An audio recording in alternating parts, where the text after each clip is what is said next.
Oh, team, this is Pat Walker. You're like, yeah, we know that. Hope everybody's doing well. It's Friday morning. I was talking to Owen. I said, you know what? I want to make another video here. Is that all right with you? He said, sure. If you'll quit talking, go for it.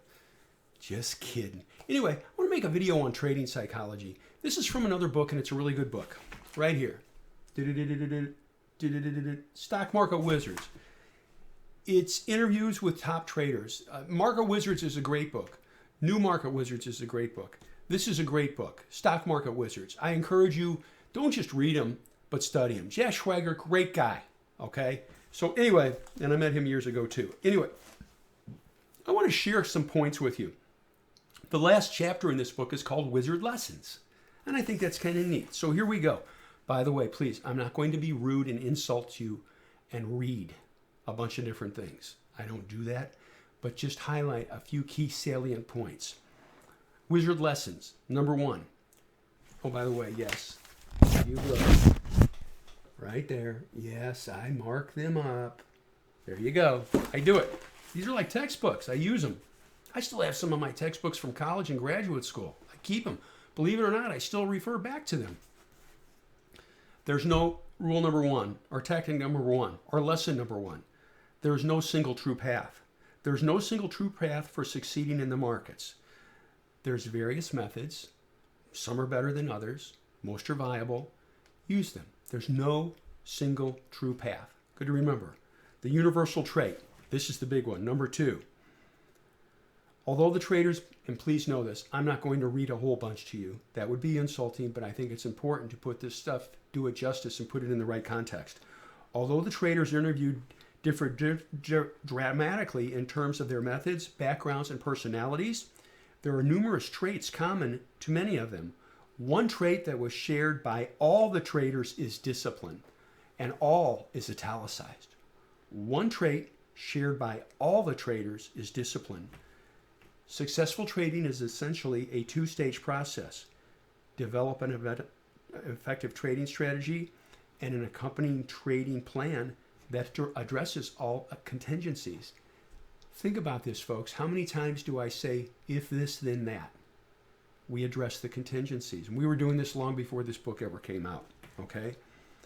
2, follow the plan without exception.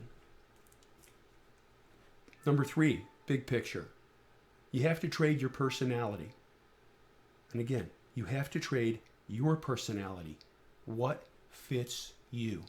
What I found for bigger profits with lower stress, and stress is not conducive to good decision making, is if you buy a clean and simple base breakout that everybody sees, A, everybody sees it, B, which means it increases the potential that thereby also, C, which normally leads to better profits. There you go. That's what we do. Failure and perseverance, number 4. Mark Cook not only lost his entire trading stake several times, but on one of these occasions, he also ended up several $100,000 in debt and a hair away from personal bankruptcy. Talks about other people doing this, okay? Despite their horrendous beginnings, these traders ultimately went on to spectacular success. Why? Part of the answer is they had inner strength not to be defeated by defeat. They had an inner strength not to be defeated by defeat. Think about that. We're in charge. We will have losses, but we will keep losses small. By so doing, it protects financial capital and emotional capital. It's okay. We'll be all right. So, point 5. Great traders are marked by their flexibility. I want to elaborate on it. I don't think I need to. It requires time to become a successful trader. Point 7, keep a record of your market observations. Point 8, develop a trading philosophy. For us, it's very simple. Leading groups, leading stocks, clean and simple bases, price and volume surge through pivots. Price and volume, especially volume, is confirmation that we're on the right track. No volume means others don't see what we see. Means we have to control risk tighter. And it works. I love it. What is your edge? Can you answer that question? What is your edge? Yes, we have an edge. What is our edge? We know what works fundamentally. We know what works technically. We stick with it. We limit losses. We buy right. We are very good buyers, and we are very good sellers. In fact, a guy who was on Wall Street Week said, "You're the best seller I've ever seen." And that sounds like I'm bragging. I'm not. I had to be a good seller. You know my story. Many of you have to be good buyers and have to be good sellers given your personal story.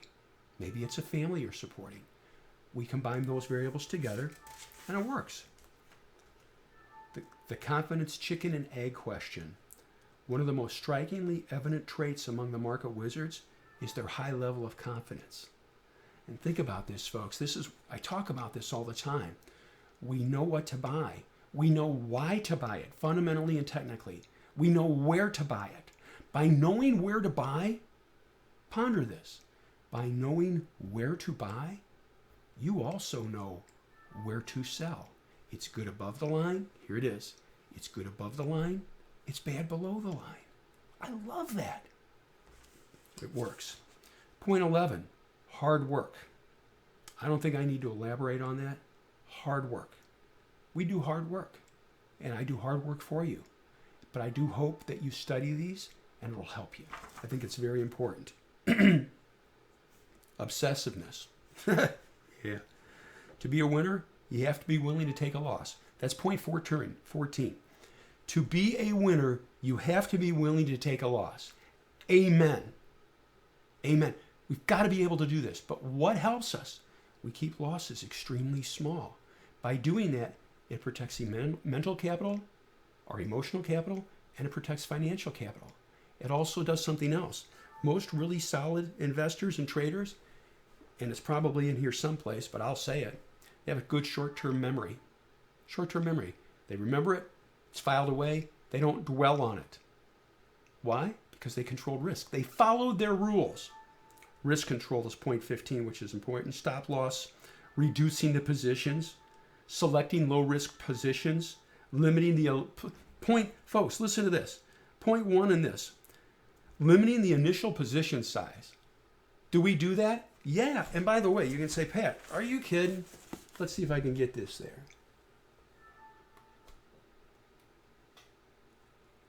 We're going to get this up there. See that right there? Limiting the initial position size. I can't make this stuff up. 16.16. You can't be afraid of risk.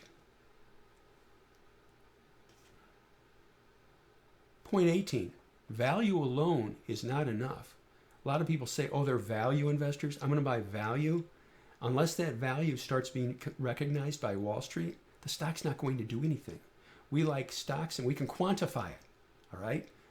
Leading stocks in leading groups with great earnings and our great sales that are near 52-week highs statistically outperform other stocks. That's it. And I stick with it. Point 20. You'll love this one. Most novice traders focus on when to get in and forget about when to get out. I'm going to say that again. Most novice traders focus on when to get in and forget about when to get out. You can't do that. If this, then that. We have a plan to get in. That's why we love clean and simple. It's good above the line and it's bad below. Done. That's it. If market behavior doesn't conform to expectations, get out. Have you noticed we haven't done a lot of buying this week? It's because the action's not there. We're not forcing it.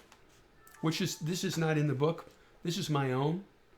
If you have to make, this is from Pat Walker. If you have to make money, you won't make money. And you say, oh, come on, that's really cute.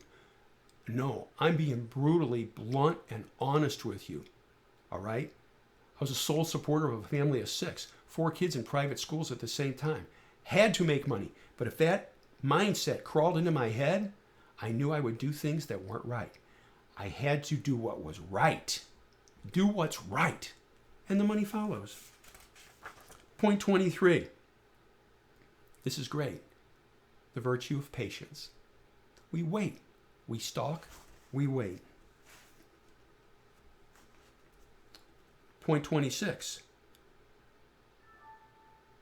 Fundamentals are not bullish or bearish in a vacuum. They are bullish or bearish only relative, and relative is italicized, only relative to price. I'm going to say this again. This is point 26. Fundamentals are not bullish or bearish in a vacuum. They are only bullish or bearish relative to price. That's it. We can find stocks, folks. It's easy. I can show you some. We can find stocks that have great earnings or great sales that are in leading groups. We can find them. I can show you. I'll make a screen for you. And they're not doing anything. They are dogs. You've got to have great earnings, great sales, great groups, and great price action. That's what we want. We combine everything together. You know what's beautiful? We're hybrids. We combine both fundamentals and technicals. And it works. I love it. Point 27. Successful investing and trading has nothing to do with forecasting. Successful trading and investing has nothing to do with forecasting. Well, I listen to all these people. Well, value, there's value here. What's value? Okay, you tell me what value is. I'm being serious. Challenge you. Tell me what value is. All right? What's value for one person is not for somebody else. What do? We focus. We know fundamentally companies with great earnings and or great sales and great groups with clean and simple base patterns normally lead to big profits. That is our edge. And if it doesn't, what do? We keep losses really small. And that helps us. Never ever listen to other opinions. Folks, I don't subscribe to any newsletters. Honest to goodness, I'm not lying to you. I don't even subscribe to Investors Daily. And that's nothing against the paper. Nothing. It's a great paper. In fact, I'll share this with you. I was an IBD Meetup co-leader for years. If you only subscribe to one thing, besides Mission Winners, I had to say it, read Investors Daily. Read Investors Daily. I encourage. Stay away from all the other stuff because pretty soon you'll be like a cat chasing its tail, going round and round and round. And there's another maxim there.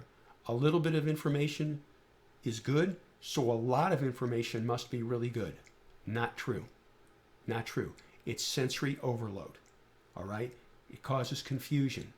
That's why we have clean and simple. I don't even have cable TV in my office. Why? I don't want to get wrapped up in all the negativity that's out there. All right? There's a good quote. I have all kinds of quotes stuck in my head from years of teaching for different things and talking about different things in various venues. I never met a wealthy pessimist. I'll say it again. I never met a wealthy pessimist. Another one. A confused mind always says no. Point 30. This is a big one. Beware of ego. It's been proven that normally our biggest losses occur after our biggest winning periods. You start getting that, you feel the Midas touch. You're invincible. And you can say, oh, come on. Oh, no, I've been there. By the way, folks, everything I'm talking about, I've broken every rule there is. Okay? I'm like, what am I doing? Okay? So learn from my mistakes. Big ego. Yeah, I know what to do. I know what's going to happen. I don't know anything. I don't know the future. When we accept the fact we don't know the future, we see the future much more clearly. When we accept the fact that we don't know the future, we see the future much more clearly. That's my own. Point 32. Don't get emotionally involved. Oh, I have a pet stock. I just love this one. Oh, this is it. Oh, this is it. No. The stock doesn't know you exist. It's not a living entity. It's just a stock. It's a vehicle that can get us from point A to point B. And hopefully point B is more than point A. So don't fall in love with any stocks. Can't stress that enough. Point 33. This is important, folks. I'm speaking from my heart. View personal problems as a major cautionary flag to your trading. View personal problems as a major cautionary flag to your trading. And it may not just be your problem, but maybe someone around you. Years ago, I was blessed with two best friends, identical twins. And years ago, One of them was diagnosed with leukemia. I was with him the night he started chemotherapy, and I was with him the night he died. During that period of time, I had to pull back, and I knew it. So you can say, well, how long ago was that, Pat? 30 years ago? No, it was like 14 years ago, but I still remember it. Anyway, the danger of leverage. Margin is a great thing, but use it carefully. It's a sword that cuts both ways, which leads to point 37, the importance of position size. Buy what works for you. Don't go crazy. If you own too many shares, I will tell you this from a psychological perspective, if you own too many shares, it will cloud your thinking. So just have enough that makes it good, but not too much, because it can twist your head. Point 38, complexity is not a necessary ingredient for success. Huh? Complexity is not a necessary ingredient for success. Folks, think of some of the winners you've had. Clean and simple. Just clean and simple stuff that everybody can see. I love it. It's all I look for. View trading as and I hate to use the word trading, but that's what they say. View trading as a vocation, not a hobby. It's a business. We run it like a business.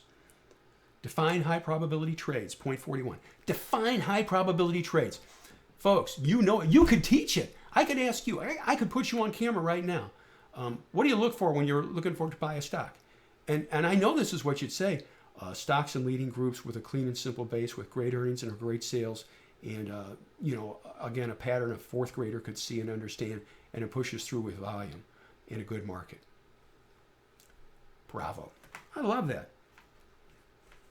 Let's see if there's anything else here.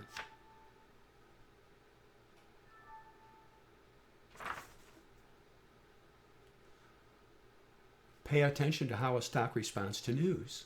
Yeah. Does it go up on news? Does it go down? Something to watch. Point 52. This is a good one.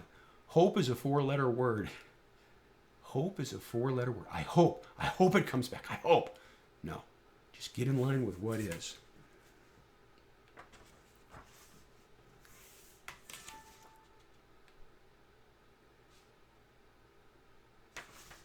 Anything else here?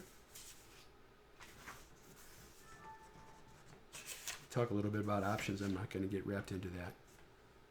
Anyway, no, it's a really good book. There you go. From Jack Schwager. I just wanted to share that with you. I thought, yeah, this is a good time to do that. Market's a little floppy and choppy. What do we do in times like this? It's like the quote from Abraham Lincoln. If I had 8 hours to chop down a tree, I'd spend 6 hours sharpening my axe. Think about that. We do that. We do that every day here, trying to hone our skills. And again, I love this quote and thought. I never met a wealthy pessimist. The opportunities are there. The opportunities are there. If you find yourself being surrounded by really negative people, oh, you can't do that. No. Focus on the positive. Life is choices. My dad died a long time ago. I was 29 years old. And I'll never forget what he said to me when I was a teenager. And I loved that man. I loved him. And this is what he said to me. Pat, it's just as easy to be nice as it is a jerk. Why don't you be nice? Think about that. Ponder that. Let's do that. Let's lift each other up. Let's encourage each other. We know what to do. And by the way, when I say that, we know what to do when it works out, and we know what to do when it doesn't work out. Keep losses really small. Anyway, I apologize if this video was a little bit longer, but it's very important information that I wanted to share with you. And my goal is always this. When I do something like this, I always think to myself, what did I need to hear that would have helped me? What did I need to hear that would have helped me? And if it helped me, I hope it helps you. So thank you very much. And the last thing I'll say, I love, admire, and respect your drive, your enthusiasm, your positive mindset. It's huge. It's the biggest part of the game. Let's keep on going with it, and I'll do everything I can from my end to help you. And I'll say this, and I'll type it later on. Have a great, safe weekend. It's really good to get away from this. I can't stress that enough. Get away from this. Rest, relax, recharge. I say it, I type it, and I mean it. It's really good for the head, it's good for the heart. So let's get out there and enjoy things too. So, but in the meantime, we work hard, but you know what's better? We work smart. Thank you.